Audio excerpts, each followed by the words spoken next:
emas ni bila ada dekat tangan, apa-apa jadi dekat syarikat pengeluar kita tak ada apa-apa masalah. Kalau syarikat tu bankrupt, emas yang kita simpan dekat tangan ni tak terjejas walaupun 1 gram.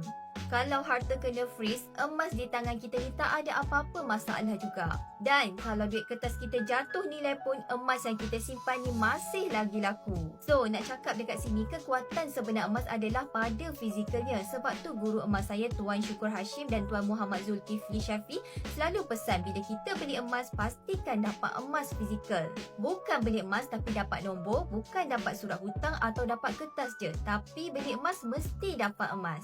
So, hati-hati kalau beli emas atas angin. Emas fizikal pun banyak penipuan, apatah lagi emas yang kita beli tapi tak dapat emasnya.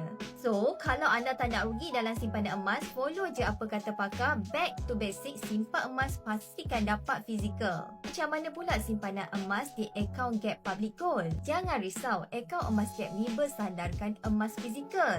Anda boleh fizikalkan emas yang kita simpan dalam akaun tu bila-bila masa dan ikutlah bentuk apa yang kita nak, gold bar ke, dinar ke, dari sekecil-kecil 0.5 gram sampailah 1 kilo. Contoh di tangan saya ni, item 5 gram emas yang saya keluarkan daripada akaun emas di Public Gold. So, untuk anda yang masih belum mulakan simpanan emas, jom mulakan hari ini. Boleh tengok pin video saya atau just klik link di bio. Untuk anda yang nak belajar lebih banyak tentang ilmu emas dan kewangan, boleh follow saya.